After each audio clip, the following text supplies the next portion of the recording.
Hi everyone, today I will share with you the story about the monk who sold his Ferrari by Robin Sharma. This is a story of the guy named Julian who was a very successful lawyer. He was famous, rich, and he fought cases only to defend some really wealthy people. He had a big mansion, a private jet, and of course a Ferrari. But even after achieving these huge things in his life, he was not satisfied. He wanted more fame, more money, which led him to a point where he was working for almost 18 hours a day. As a result, he got divorced. He barely interacted with his family and he looked like an 80-year-old man even though he was just 53. So once during a regular courtroom session, he felt some pain around his chest area and suddenly he fainted. He was rushed to a nearby hospital where doctors declared that he'd just got a heart attack. When Julian came back to senses, doctors advised him not to go so hard on himself, as he really was not in a position to sustain all that pressure. They asked Julian to quit his job and to live his life peacefully with all that he has earned. This came as a shock to him. He had been winning all cases his entire life, but when it came to the case of his own life, he looked like a loser. He took a few days to digest this fact and slowly he started to realize all his mistakes. So one fine morning, he took a very bold step. He started selling every materialistic things that he possessed.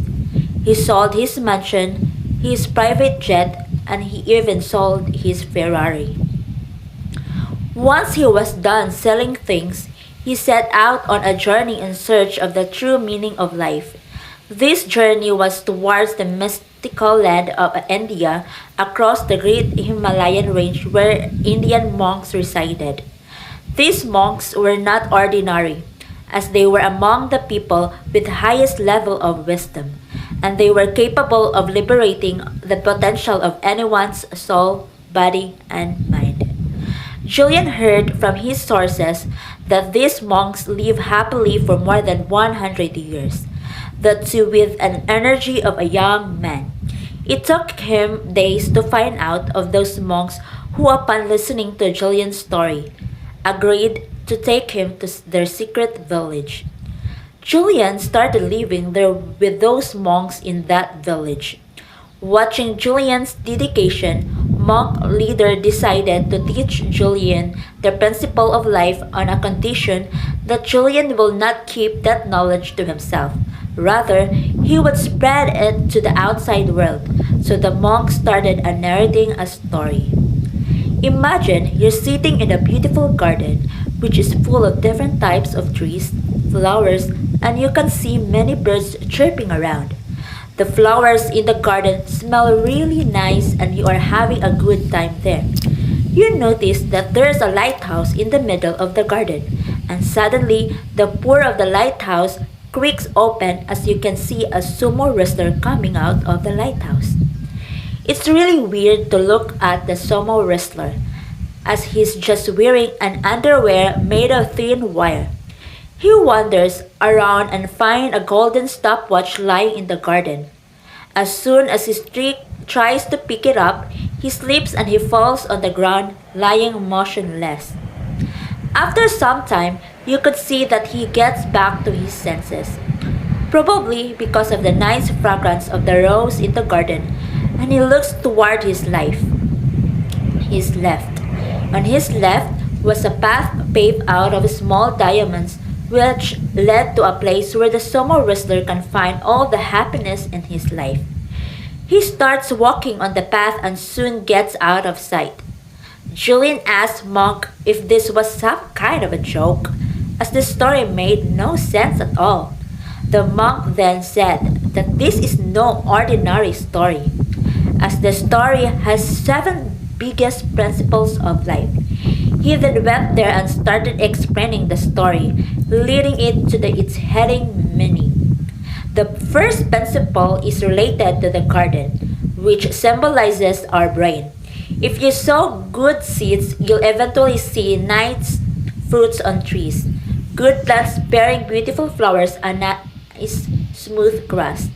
But if you put garbage inside the garden, or if you just stop watering the plants, the place will soon turn into a dump. Similarly, if you flood your brain with positive thoughts like kindness, love, empathy, and if you keep motivating yourself, your brain will develop into this beautiful garden bearing good thoughts. This will help you achieve great things in life with inner peace. But if you think negative or if you don't give your brain some regular exercise, it will turn into garbage dump which can only yield something poisonous. It's rightly said. And empty mind is devil's workshop. The second principle is related to the lighthouse, which symbolizes goals in your life. A lighthouse shows the right direction of the ship sailing in an ocean. Similarly, we should choose the right path in our life. You can only reach a destination if at all you know your destination. Choose the target and work on achieving it. You might have to face some difficulties while moving toward your goal, but if you are consistently moving in the right direction, sooner or later you're going to reach your destination. The third principle is related to the sumo wrestler, which symbolizes kaizen. Kaizen is a Japanese word that means continuous learning and improvement. Sumo wrestler has to be very specific with his diet and discipline to achieve this year's physique. Similarly, we need to always keep learning. It is similar to developing the habit of reading books because books are the best mentors. Not only you learn things from books, but you always keep improving in every small thing that you do in your life. Moreover, books are a consolidation of everything that the authors have learned in their entire lifetime. And you can have all the knowledge in just a few hours.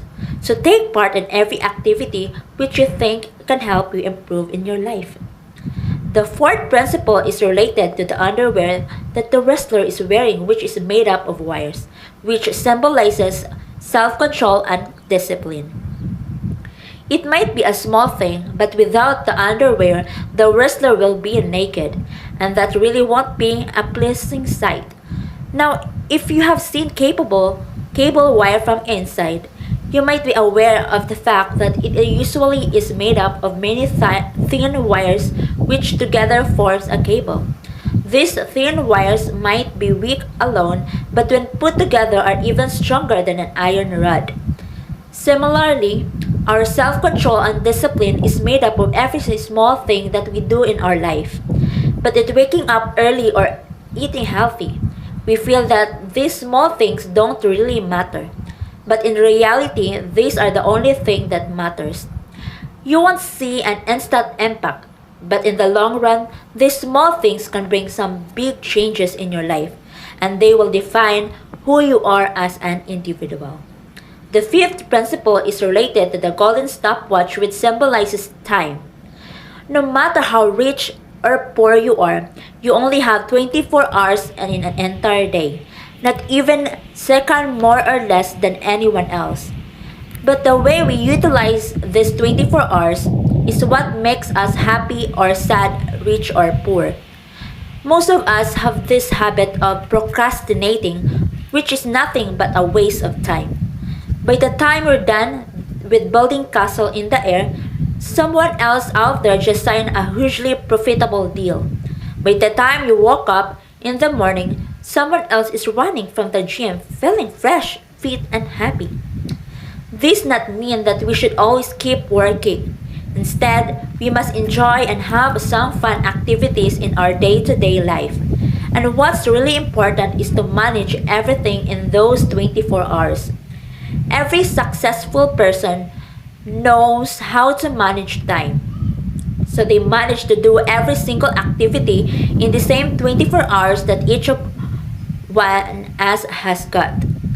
The sixth principle is related to the fragrant rose. There's one really famous saying in China, which means that there's always a little fragrance remaining in the hand of those who give flowers to others. So here this flower and its fragrance symbolize social cost. It doesn't matter how much you earn or what heights you reach.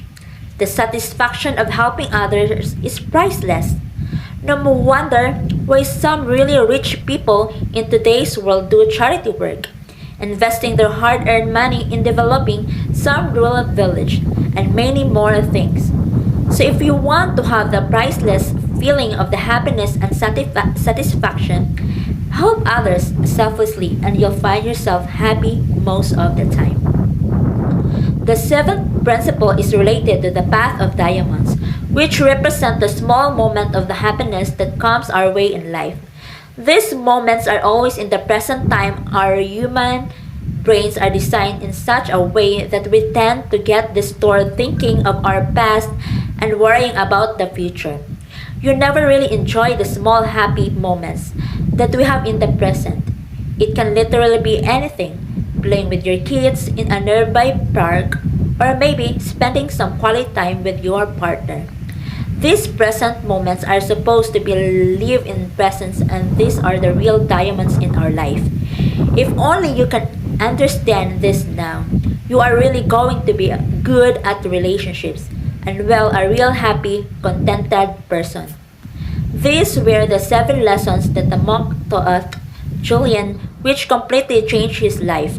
As promised, Julian spread out this knowledge to other outer world. And that is what we all should do to help our loved ones get all the happy in life.